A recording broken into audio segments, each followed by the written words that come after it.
Amazon Guy podcast. If you're listening to this, it's because you're searching for more information on how to best sell on Amazon. My name is Stephen Pope, and I'm the founder of My Amazon Guy, and we're an 8-person digital agency focused on increasing sales on Amazon.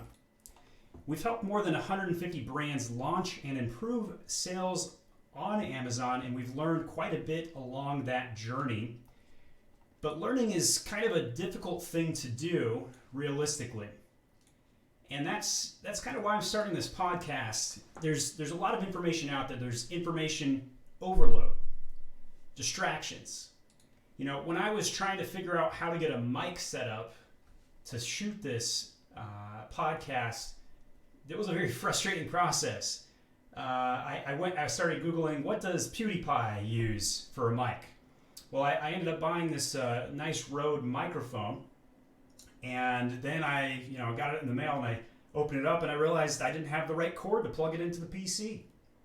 So I went out and researched some more and watched 5 other YouTube videos. And lo and behold, I had to buy 4 extra parts and this thing called phantom power and this other item that connects it from one device to another to control the audio, and then finally end up in the PC. Pretty frustrating process. I've never done it before. I didn't have somebody here at my office show and telling me how to do it. And I had to troubleshoot that. And if you're listening to this podcast, you've probably been in that fight against the chaos monster, trying to learn what to do to move forward in life, move forward in business.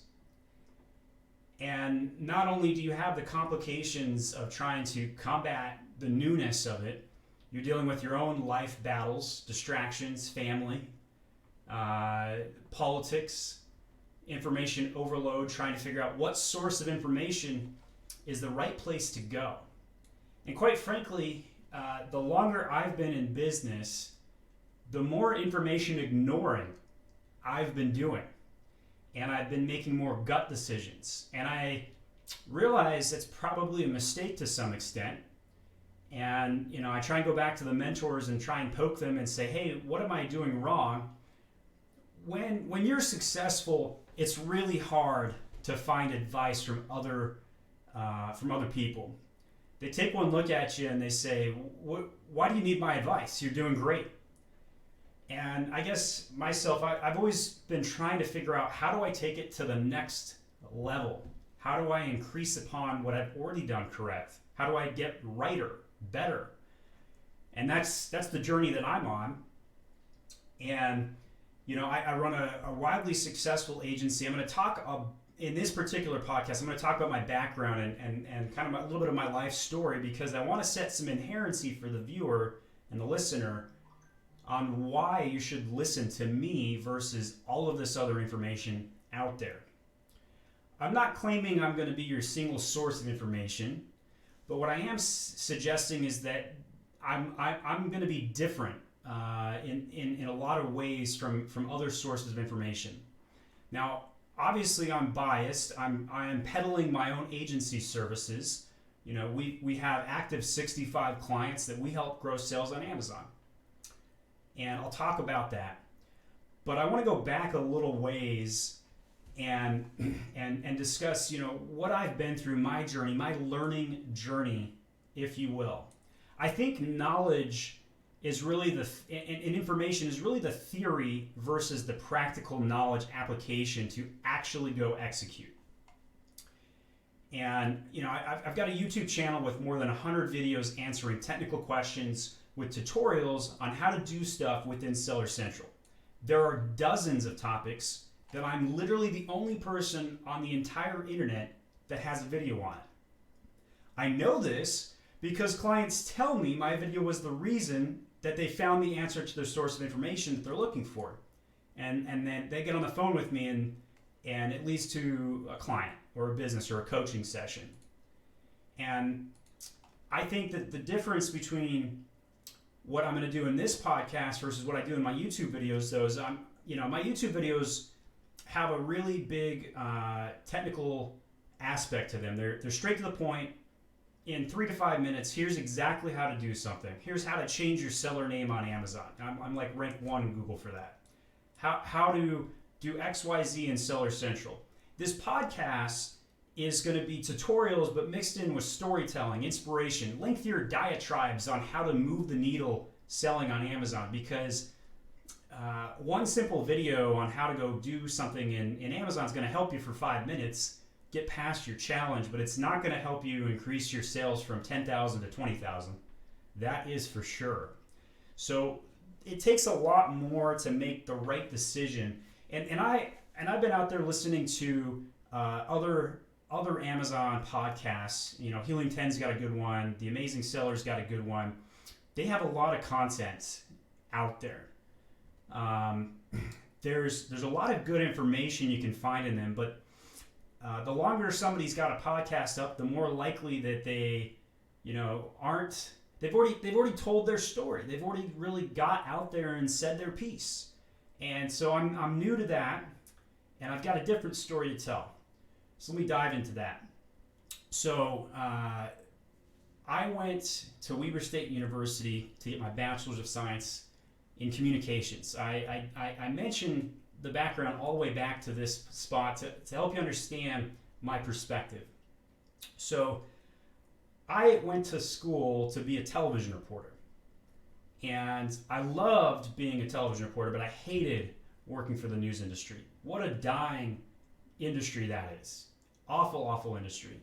E-commerce on the other side, what a growing industry. What a fantastically growing industry.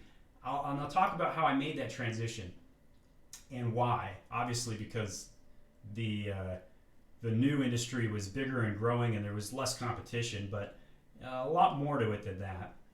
So when I was at college, I joined the debate team. That's how I paid for my college. I was on scholarship. And I learned how to argue and articulate and communicate. But you know what debate did not teach me is how to be persuasive, how to convince somebody of something that they did not believe in, or how to take them from their viewpoint and shift it to my viewpoint. That was not part of my education. If I had to go back into college and do it over again, I would learn how to be persuasive. I think that would be the most beneficial skill I could possess.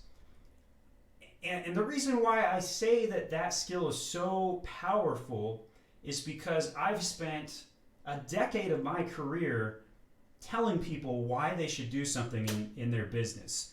Whether I was the peon, new guy in the room, I still had a bright idea. I said, hey, let's go focus time and attention over here. But because e-commerce is such a shifting thing, and the television industry was such a dinosaur industry dying, much of my viewpoint fell on deaf ears. I never really was able to take an organization and shift them from one view to another. I was able to go in there and launch things and make sales. I was able to go in there and execute to my best of ability, but I couldn't persuade the organization to really change. A lot of people like change, they don't want to lead it. I loved leading change. I'm a little bit more burned out on that question now after attempting it so many times. I talk to many successful entrepreneurs who try and go and change organizations that they're in, and it's really not possible. It's basically my conclusion. It is not possible to get hired at an organization unless you're the CEO. And even if you are the CEO, good luck getting that board to follow what you want. Persuasion is not easy. It really is not easy. And I would love to get better at that. So when I was in college, I debated everything from corn subsidies to healthcare and everything in between. My claim to fame, I beat Harvard's B team in a debate and surprised my own debate coaches. That was a lot of fun. There's a movie out there where a small college, black African American college in fact, beat Harvard's A team. And it was very much like that. I didn't get any praise for it. There was no movie shot, obviously. And after that tournament, it never came back up. So it really didn't impact my life whatsoever to beat Harvard's B team. But it was fun. It was definitely fun. The way I beat them was on a technicality and a cheap shot, actually. They were supposed to read their plan text on why you should vote for affirmative, and I was the negative, and I had borrowed their plan text before they spoke, and they forgot to read their plan. How do you forget to read your plan in debate? That's probably in the top 3 cardinal sins in college debate for sure. And it's topical to business too, because if you forget to read your plan to your board or forget to tell everybody in your organization what you're thinking, good luck executing it. Now, in a college debate, it's an hour-long ordeal, and obviously in business, the next day you can reset and tell them what you're thinking. But at the time, that's how I was able to win. Now there were many other college debate tournaments and college debates that I did that I won on real substance and issues, but that's the one I remember, and literally just because it was Harvard's B team. After college, I went and became a television reporter, and I did that for a few years. And again, I love being a television reporter. You got to go out and do so many fun things. I flew in a stunt airplane with Greg Poe. I've interviewed Dawn Wells. And if you don't know who Dawn Wells was, she was Mary Ann on Gilligan's Island. Big throwback for you. Very funny person, by the way. And well into her 70s, gorgeous woman. I met Fonzie at the Yellowstone Airport, in fact, when I was covering President Obama visiting town. And reflecting back to some of those times as a television reporter, I get a little bit of goosebumps thinking about it. And when Fonzie, he gets on the camera with you, immediately starts telling jokes about M&Ms on Air Force One. I don't remember the joke. That's typically how it goes, right? You're in the moment. But funny guy. When the airplane took off after we were covering Obama's visit, I remember the wind gusts shooting us with small rocks and damaging my camera and hitting me and pelting me in the face. Fun times. Sometimes when I was a television reporter, I was able to go out and go fly fishing and clear the cobwebs for a day. Go on a hot air balloon ride and enjoy that for the moment in time. Most of the time, though, it was a grind. I'd go make up stories. I'd go get on my beat, stop by the police station to try and figure out which idiot criminal did something stupid that day. I did not like building relationships with the police. I did not like checking in with people to, basically massage their egos and talk to the captain and hey, please give me some information you're not supposed to give me so I can go make the 5 o'clock news. I hated that part. I was in the middle of a big argument between the mayor and a city council person covering that story, and man, were some feathers ruffled. Not once could I persuade anybody on television what I was doing was going to change their opinion, I don't think. It was entertainment, probably at the most. After I was a television reporter, I went back, I basically got fired at my last reporter job. I was going to quit anyway. That's what they all say, right? But I, it was pretty much the only job I ever really got fired at. And I had decided to quit 2 weeks earlier. I was in the middle of a blizzard in Wisconsin, 10 o'clock at night, covering a live blizzard in the middle of the snow. My hair froze over. My teeth were chattering. I missed my cue from my camera guy, and man, did I look like an idiot staring into a camera for 20 seconds. I didn't even know I was on television. What an awful ordeal that was.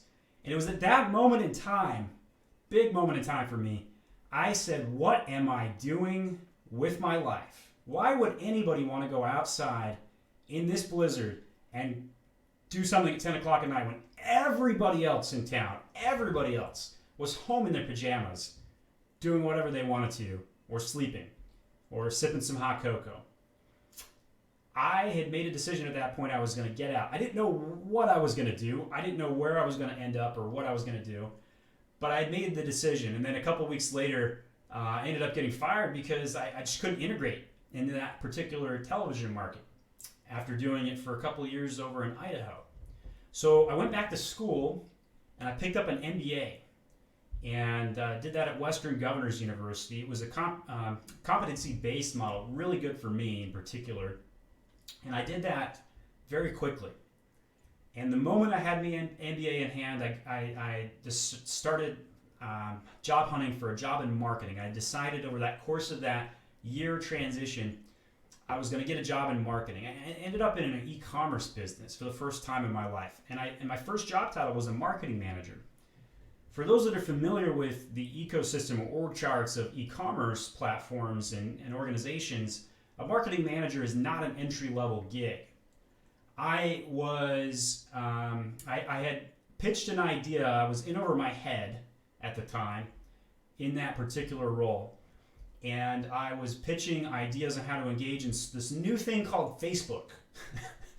I bought likes for 2 cents a like well before the Russians or anybody else was selling likes. So these were probably just advertised American likes. And when you could get them that cheap, 2 cents a click.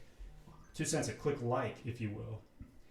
And I built an audience. I built it up to 100,000. So in succession, I worked at 4 failed startups in e-commerce. 4 failed startups. Within 90 days of each of those 4 failed startups, my boss transitioned. In 3 of the 4 instances, they left the company entirely. And I was upgraded above my capacity to run a small marketing department in all of those instances. And again, I really wish I had that persuasion tool, because the new cat on the block saying this e-commerce thing's taken off. We need to go sell on Amazon. What? This thing, Amazon? I started talking about Amazon for the first time in my podcast here. Yeah, it was a thing when I was part of beta testing PPC, sponsored products in Amazon. I was first to market when maybe 100 companies were doing it at the time. And in my second year, I was still getting 2 cents a click rice cooker ads that I was able to produce. We were selling merchant fulfilled at that time with sponsored products and items flying off the shelves, growing to 300K a month years ago. Now, those startups that I worked at failed for one reason or another still. And in one instance, I worked for the British, and they had a really successful restaurant equipment business in Britain. And they came to the States and they tried to run the same business the same way. They just thought, we'll just print money. That was not going to work. Yeah, there's this thing called coupons. What's a coupon? Well, the British called them vouchers. It wasn't a trash can, it was a rubbish bin. And that was just the start of the problems. Not to mention the fact that the United States was, 7 times larger west to east, and you couldn't 2-day ship, let alone 4-day ship at that time, successfully, from the East Coast to the West Coast. I was on the East Coast at this point, in Maryland. And every business I've been in has made, in those failed startups especially, has made some critical mistakes. They ignored something critical and then failed, and they had to reinvent themselves, or they fired a division, or the company just went out bankrupt altogether. One of the successful places I landed in my e-commerce career, I was a marketing manager at a company called APMEX. That's the American Precious Metals Exchange. They sell gold and silver coins. So I was really successful growing their SEO there. And if you went to SEM Rush right now and typed in APMEX, that's Alpha Papa Mike Echo X-ray.com into SEM Rush, and you could basically guess where my hire date was, because it's so obvious. It spikes so quickly on my hire date from the time I started there. I only worked there 1 year to the day. It went up 10 million uniques, SEO traffic uniques, to the website. Now, despite having that dramatic success, I still felt like I struggled to persuade the organization to make changes, to adopt, hey, I've got this proof in the pudding. Come do what I'm saying. Double down with me here, guys. Let's go grow this even further. Let's go let's go build the #1 education system for all things precious metals on the entire internet, and let's make a Wikipedia out of it. That was kind of my stick at the time. Content was king. Well, now content is not king in the same way. For every one piece of blog content out there, there are 7 blog articles. For every, I might have got that stat backwards, by the way. Might have been 1 to 7, 7 to 1. Pretty much the same anyway. For every one YouTube video, it's like 700 to 1, and for every one podcast, it's like 10,000 to 1. So content, and the competition for podcasts way lower. Very difficult to rank your content nowadays within Google because most of the important questions have been answered, and there are content pieces that are sometimes 10,000 plus words long, with all kinds of answers to it. So at some point during my e-com career, I started side hustling, and this demand question kept coming up. How do I increase my Amazon sales? So over time, I took on these retainers and started helping people and said, hey, here's what I would do if I was going to go Amazon sales. And at the time, it was BFBA and keep your stuff in stock and a lot of core messages that everybody knows at this stage if you're in the game. And optimize your listing and make sure you got A+ content and your titles need to be lengthy and make sure your search terms on the back end aren't the same words you have in the copy. All of those basic things. So I got a ton of referral business. Well, I always had this idea that I was going to sell on Amazon myself, so I started my own business. I started selling wine glasses. Got a business to a $500K first year we ran. But the profit was like $30,000 on that $500K expenditure, which is insane. $30K, $500K, $30K, $500K. Really, it is really hard to be profitable on Amazon. Really hard. Amazon's going to be a 33% partner to your business. Very difficult. I have a lot of ideas on what I want to do for some podcasts to cover how to be effective in increasing your sales on Amazon.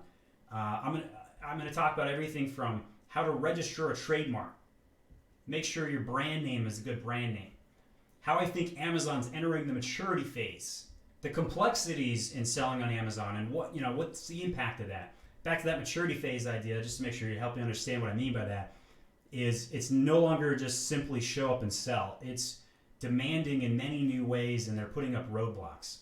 So we'll talk about how to overcome some of those roadblocks. I'll talk about, if Amazon went away as a channel for you, what would you do? Go to eBay, Walmart? Think you could make that work? Your own website, maybe? I'll have a podcast theme about what, if you get to 1 million in annual sales, then what? How do you get to 2? Not a lot of easy answers on that one. A lot of people have already covered product research. A lot of different ways you can do that one. I'll throw my hat in the ring there. What about the risks? A lot of suspensions. A lot of risks.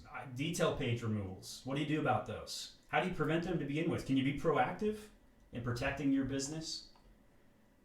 Probably my favorite one that we're gonna do though. I'm gonna have my wife join me, and she is gonna just rail on me. And the theme of that one's gonna be, what's it like to be married to an Amazon seller? And the jokes write themselves. I won't spoil too much of it, but man, don't we do some crazy stuff when we're selling on Amazon? And doing this out of our garage, side hustling, the things that we do and our spouses and our family put up with, man, there's a lot of things that we put our families through to make it happen, especially if you got a full-time gig and you're doing this as a side hustle. God bless, Godspeed, man. Not easy to do. Then some of my podcasts are going to be more tailored to the corporations out there. What's it like for a wholesale company to go to retail on Amazon? That's actually my bread and butter. That's usually where most of my agency clients end up being, because we specialize in taking people who already have a good product and showcasing it and growing and building that traffic. Everything boils down to traffic and conversion. And that's how you improve your sales. I've got a lot of mantras. Another one I'll say is, if you want to improve your sales on Amazon, there's 4 ways you can do it. You can sell more products to more people more often for more money. It's a Harry Joyner quote, by the way. He's the guy that owns ecommercerecruiter.com and ecommercejobs.com. And if you're trying to find an e-commerce director level expert, 6-figure sort of employee, he's the guy to talk to. Very top in class, owns the niche market on how to do that. He's best in class. So I'm trying to be best in class on helping as an agency be practical, execute, and growing sales. And typically speaking, there's usually 2 feedbacks I get on why people like working with my agency. And it's because, number 1, we share all of our trade secrets. I'm going to be super open-ended on my podcast. You're going to be able to copy everything I do and duplicate it. And I'm okay with that. And you know why? It's because you're going to go tell 3 other people. And that's going to lead to business for me. I think agencies, in a nutshell, have really got something backwards. They think that whatever they've learned how to do is their intellectual property, and just pay them money and they'll go do it for you. I think that's the wrong way to run business. I think that if I empower you as a business and teach you and show you, not only are you going to be happier with me, you're going to go tell 3 other people. Now, do I think you can execute it at my level? Probably not. Should you pay me money to go execute for you? I think you should. But there's going to be many out there who can execute it at 20 to 30% of what I do and still make a buck. There's going to be others out there that will get closer to 100%.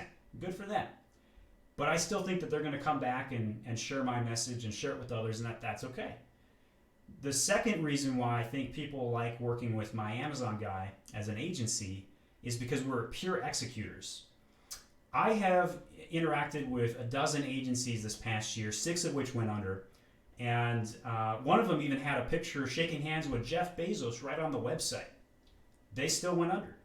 And it's because execution is so critical, getting stuff done. I don't leave my house anymore, guys. And that's embarrassing to admit. But I don't go to conferences. Why? Because I could probably give the conference at this stage. And most of the messages at the conferences are trying to shove down sales pitches for buy my technical product, hire my agency. So I go to the conferences back in the day mostly for the networking, and that's really the best thing. Get another group of sellers. I don't know if I believe in masterminds, I'll be honest, but you're going to get better insight from other sellers in your exact same shoes than you're going to get from many other people who claim to have that knowledge. Now, I have access to over 100 seller accounts. I'm going to see some themes. I'm going to see things go beta before everybody else. I'm going to know what's coming. If use a hockey metaphor, it's not where the puck is today on Amazon. It's where it's going to be that you gotta be ready for. If you're not ready for the changes that are coming on Amazon, you're going to fold. And if you're not ready to learn, obviously I'm preaching to the choir here. If you're listening to this podcast, you're ready to learn. But if you're not ready to learn, and I'm talking about the other guys out there, let's point fingers, you're probably better off selling your business right now. Go sell it to the mature organization who's got more technical prowess and can bring everything together and combine and specialize. Because if you don't, you're not going to be able to compete. Private labelers have pulled a fast one on corporations because they were willing to go the extra mile to optimize for the platform called Amazon. And corporations are still, they're like, hey, this Amazon thing's important, but I don't know if I want to pay attention to it. People just buy from my website, right? Wrong. If you're not on Amazon today, you're irrelevant, right? And that's because if you go down the store right now and you're trying to buy a mic to go run a podcast, what are you going to do? You're going to go on Amazon, read reviews. Yeah, sure, there's a bunch of game reviews out there, a bunch of fake reviews. I get it. But nonetheless, how else can you do research these days without having some qualified source of information? That's also why when I started to try and figure out, how I was going to buy a Rode mic or whatever mic I was going to get for this podcast and how to learn all that, I went to Google and started asking questions. What are the top people that do podcasts, top people that do streaming? What are they using? I'm going to go copy them. Because you don't need to go drop $5,000 or $10,000 on some information product out there to learn how to learn. You got to put the time in. Should you get slapped in the face a few times and try and figure out what your mentality on how you think is different, you probably need to, honestly. You know, Sam Ovens, great guy, great content out there. I felt like he's very theoretically well-read individual as he's talking about information and how to rethink and reshape. But if you go watch one of his live webinars, I felt like it's lacking in substance. Somebody asked a question, he's like, well, you just got to try it and see what happens. And I get it. Okay, execution's king in my book. I'm a big guy on execution. I hate talking theory. I like practical application. Here's exactly what you need to go do right now to go make a difference. Beta display advertising is a big topic right now. I've got about 10% of my accounts have access to retargeting within Seller Central. You can actually target past purchasers now. Now, everything that's in beta usually kind of sucks on Amazon, to be honest. Most of the beta programs are terrible. They're broken UIs. They don't track. They don't work. Nonetheless, we still test every single one of them, and on occasion, we find a winner. Video ads on Amazon right now, definitely really hot subject. I think that those are something, if you're going to take action today, go get a 15 to 30 second video ad clipped and build it for Amazon. Should it have audio, voiceover? Absolutely. Should it have audio and voiceover? Man, that's a top question I get on video ads. Should have always have somebody talking about your features, your product. Music is not sufficient. Just having a little bit of music in the background, not sufficient to have music in the background, guys. You gotta have something more than that. But so I hope you join me on my journey here with my Amazon guide and my podcast. I hope you come back and hit that subscribe button. And if you do, you're gonna learn some things. You're gonna increase your sales. And I hope you tell other people about this podcast. Say, go subscribe to my Amazon guide podcast. If you do that, I will be able to reach more people. And I will have a justification for putting out more good content. So I really appreciate it, guys. Thank you for watching or listening to. I've been shooting a lot of videos, can you tell? Thank you for listening to the Stephen Pope My Amazon Guy podcast. If you need any Amazon consulting, go to myamazonguy.com.